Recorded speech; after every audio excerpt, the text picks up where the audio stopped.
Assalamualaikum warahmatullahi wabarakatuh.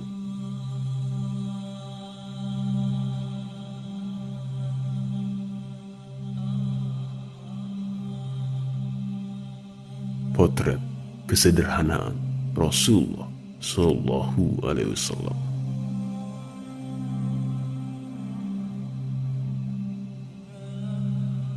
Rasulullah Shallallahu Alaihi Wasallam adalah seorang pemimpin umat, seorang khalifah, manusia terbaik, as-sadiqul masduq, atau orang yang benar dan dibenarkan oleh Allah.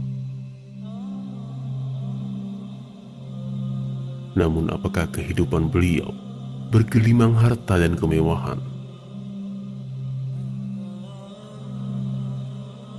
Ternyata tidak demikian.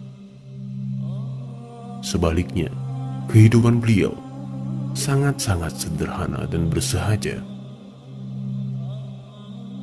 Berikut ini riwayat-riwayat yang menunjukkan betapa sederhananya kehidupan Rasulullah Shallallahu Alaihi Wasallam.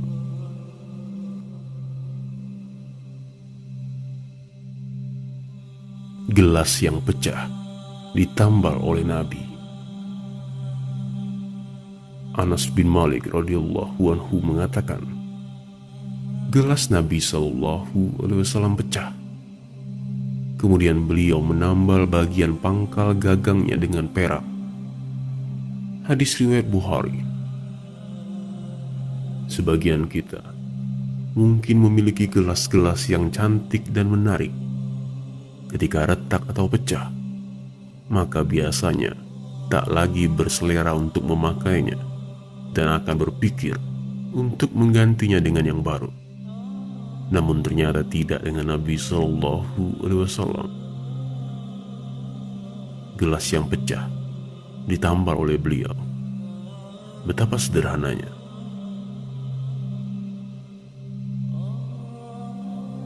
Cara berpakaian Nabi yang sederhana. Dalam suatu hadis Bukhari dan Muslim, diceritakan tentang Arab Badui atau daerah gurun desa pinggiran yang mengajukan beberapa pertanyaan penting dan mendasar kepada Nabi Shallallahu Alaihi Wasallam ketika beliau sedang berkumpul bersama para sahabatnya di masjid. Namun yang menarik, perhatikan bagaimana ketika orang Badui ini masuk ke masjid. Dari Abu Hurairah radhiyallahu anhu, beliau mengatakan, ketika Nabi Shallallahu Alaihi Wasallam sedang bersama para sahabatnya, datanglah seorang laki-laki Badui, lalu bertanya, siapakah di antara kalian yang merupakan cucu Abdul Muthalib? Di dalam riwayat lain disebutkan, ketika Nabi Shallallahu Alaihi Wasallam sedang bersama para sahabatnya, datanglah seorang laki-laki sambil menunggang unta, lalu ia meminggirkan untanya di masjid, kemudian mengikatnya. Ia bertanya, siapakah di antara kalian yang bernama Muhammad? Hadis riwayat Bukhari dan Muslim. Jadi, lelaki Badui ini hendak mencari Nabi Shallallahu Alaihi Wasallam, seorang Rasul. Namun dia melihat tidak ada orang yang penampilannya mencolok atau beda sendiri, sehingga dia perlu untuk bertanya kepada para sahabat yang lain.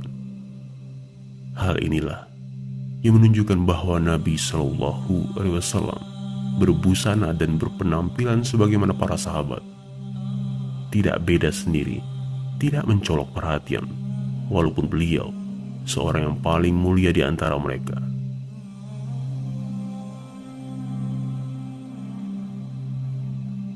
Nabi meminta rezeki sekedar hanya memenuhi kebutuhan pokok.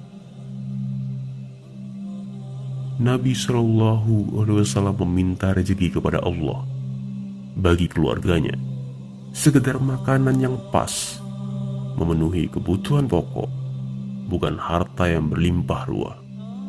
Rasulullah Shallallahu Alaihi Wasallam berdoa, ya Allah, jadikan rezeki keluarga Muhammad berupa makanan yang secukupnya. Hadis riwayat Muslim. Beliau juga menegaskan bahwa dengan terpenuhnya kebutuhan pokok seseorang di hari ia bangun dari tidurnya, itu sudah kenikmatan yang luar biasa. Beliau Shallallahu Alaihi Wasallam bersabda, barang siapa bangun di pagi hari dalam keadaan merasakan aman pada dirinya, sehat badannya, dan ia memiliki makanan untuk hari itu, maka seolah-olah seluruhnya dunia dikuasakan kepadanya. Hadis riwayat Tirmizi. Sebagian kita memiliki persediaan makanan, bahkan tidak hanya untuk hari ini, bahkan beberapa hari ke depan, atau bahkan sampai berbulan-bulan ke depan. Belum lagi harta dalam bentuk lain yang bisa dia gunakan untuk memenuhi kebutuhan pokok dan juga kebutuhan tersier atau tambahan. Namun ternyata tidak demikian dengan Nabi Shallallahu Alaihi Wasallam. Justru rezeki beliau sebatas kebutuhan pokok saja. Nabi tidak pernah mendapati banyak makanan dalam kesehariannya.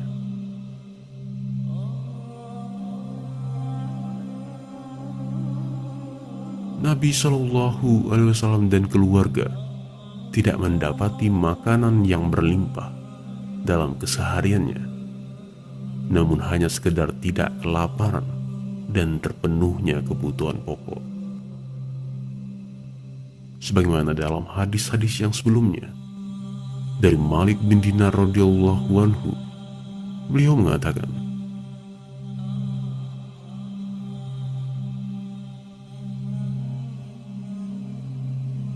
Rasulullah Shallallahu Alaihi Wasallam tidak pernah merasakan kenyang karena makan roti atau kenyang karena makan daging, kecuali jika sedang menjamu tamu, maka beliau makan sampai kenyang.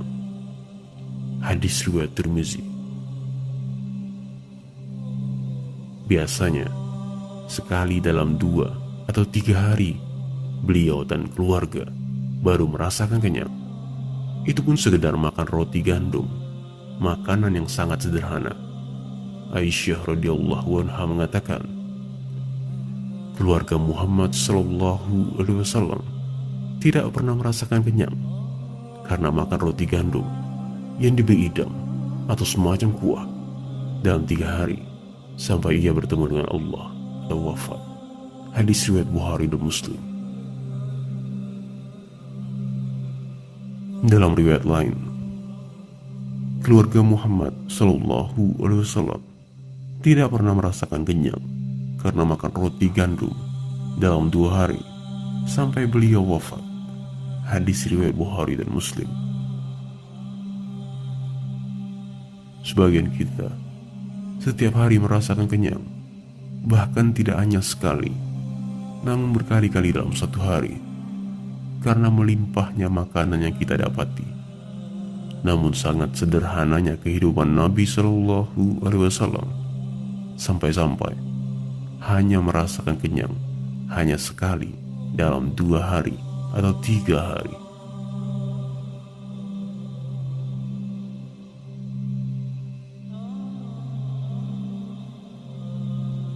Terkadang keluarga Nabi tidak mendapati makanan di suatu hari.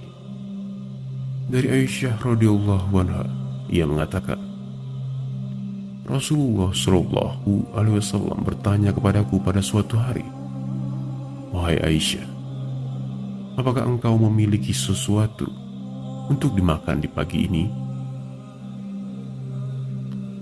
Aku menjawab, wahai Rasulullah, kita tidak memiliki sesuatu pun untuk dimakan. Beliau lalu bersabda, kalau begitu, aku akan puasa. Hadis riwayat Muslim. Dari Nu'man bin Bashir radhiyallahu anhu, beliau berkata kepada para sahabat yang lain, bukankah kalian bisa makan dan minum semau kalian? Sungguh, aku melihat Nabi kalian Shallallahu Alaihi Wasallam tidak memiliki dakol atau kurma yang sudah kurang bagus sama sekali, dan tidak ada makanan yang bisa memenuhi perutnya. Hadis riwayat Muslim. Ternyata Nabi Shallallahu Alaihi Wasallam tidak selalu memiliki makanan setiap harinya. Bahkan makanan yang sederhana sekalipun, tidak sebagaimana kebanyakan kita yang walhamdulillah masih bisa mendapati makanan setiap hari, bahkan hingga mengenyangkan perut kita. Istri Nabi Shallallahu Alaihi Wasallam, Ummul Mukminin Aisyah radhiyallahu anha, juga mengatakan, pernah kami melalui suatu bulan yang ketika itu kami tidak menyalakan api sekalipun. Yang kami miliki hanya kurma dan air, kecuali ada yang memberi kami hadiah berupa potongan daging kecil untuk dimakan. Hadis riwayat Bukhari dan Muslim. Sederhananya sendal Nabi. Sendal Nabi Shallallahu Alaihi Wasallam bukanlah sendal para raja dan kaisar, namun sekedar sendal jepit biasa yang terbuat dari kulit. Dari Anas bin Malik radhiyallahu anhu, beliau mengatakan, sandal Nabi Shallallahu Alaihi Wasallam memiliki 2 tali ikatan. Dalam riwayat lain, suatu hari Anas bin Malik keluar rumah menemui kami. Ia memakai sandal kulit yang tidak berbulu dan terdapat 2 tali ikatan. Sabit Al-Bunani menuturkan kepadaku, dari Anas bin Malik, beliau berkata, 2 sandal tersebut adalah milik Nabi Shallallahu Alaihi Wasallam. Hadis riwayat Bukhari. Sederhananya tempat tidur Nabi. Tempat tidur yang digunakan Nabi Shallallahu Alaihi Wasallam sangat sederhana, terbuat dari kulit yang diisi oleh sabut dan dedaunan. Dari Aisyah radhiyallahu anha, tempat tidur Rasulullah dari kulit yang diisi dengan sabut. Hadis riwayat Bukhari dan Muslim. Dan terkadang beliau juga tidur di atas tikar yang terbuat dari dedaunan, sehingga berbekas di kulit beliau jika tidur di atasnya. Dalam hadis Ibnu Abbas radhiyallahu anhuma, Umar bin Khattab datang ketika beliau sedang tidur di atas tikar, membuat bekas pada kulit beliau di bagian sisi. Sontak Umar pun berkata, wahai Nabi Allah, andaikan engkau menggunakan permadani, tentu lebih baik dari tikar ini. Maka beliau pun bersabda, apa urusanku terhadap dunia? Permisalan antara aku dengan dunia bagaikan seorang yang berkendaraan menempuh perjalanan di siang hari yang panas terik. Lalu ia mencari teduhnya di bawah pohon beberapa saat di siang hari. Kemudian ia istirahat di sana, lalu meninggalkannya. Hadis riwayat At-Tirmizi. Sederhananya rumah Nabi. Rumah Nabi Shallallahu Alaihi Wasallam sangat sederhana, sehingga jika istri beliau Aisyah radhiyallahu anha tidur di sana, maka sebagian tubuhnya akan menghalangi Nabi yang sedang sholat. Dari Aisyah radhiyallahu anha, istri Nabi Shallallahu Alaihi Wasallam, ia berkata, aku tidur di depan Rasulullah Shallallahu Alaihi Wasallam yang sedang sholat, dan kedua kakiku pada kiblat beliau. Jika beliau hendak bersujud, beliau menyentuh dengan jarinya, lalu aku menarik kedua kakiku. Jika beliau telah berdiri, aku meluruskan kedua kakiku. Hadis riwayat Bukhari dan Muslim. Dari Aisyah radhiyallahu anha, ia berkata, suatu malam aku kehilangan Rasulullah Shallallahu Alaihi Wasallam dari tempat tidur. Kemudian aku mencarinya, lalu tanganku mengenai kedua telapak kaki beliau sebelah dalam ketika beliau sedang di tempat sujud. Hadis riwayat Muslim.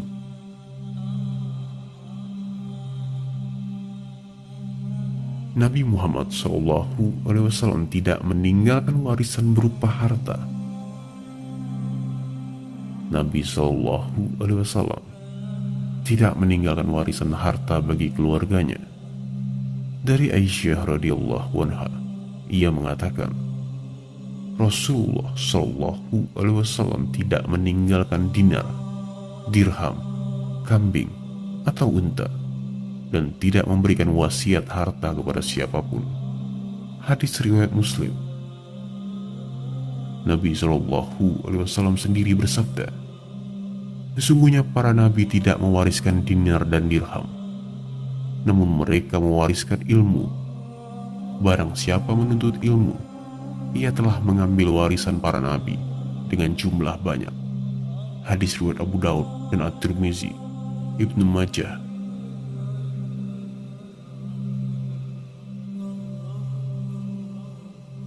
Dari Aisyah radhiyallahu anha, ia berkata, Fatimah dan Al-Abbas alaihissalam datang kepada Abu Bakar sepeninggal Nabi. Kemudian keduanya menanyakan mengenai jatah warisan Rasulullah Shallallahu Alaihi Wasallam, yaitu sebidang tanah di Fadak dan juga di Khaybar.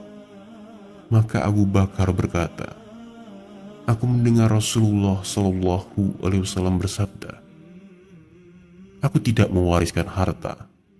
Apa yang aku tinggalkan itu untuk sedekah. Namun keluarga Muhammad makan dari harta ini ketika Nabi masih hidup. Hadis riwayat Bukhari dan Muslim. Demikianlah sekelumit kehidupan Nabi Shallallahu Alaihi Wasallam yang sangat sederhana. Karena akhirat adalah tujuan beliau, bukan dunia, maka beliau tidak ada keinginan untuk memperbanyak dunia dan bermewah-mewahan di dalamnya. Sebagaimana dalam hadis Umar, beliau Shallallahu Alaihi Wasallam bersabda, apa urusanku terhadap dunia? Permisalan antara aku dengan dunia bagaikan seorang yang berkendaraan menempuh perjalanan di siang hari yang panas terik. Lalu ia mencari teduhnya di bawah pohon beberapa saat di siang hari. Kemudian ia istirahat di sana, lalu meninggalkannya.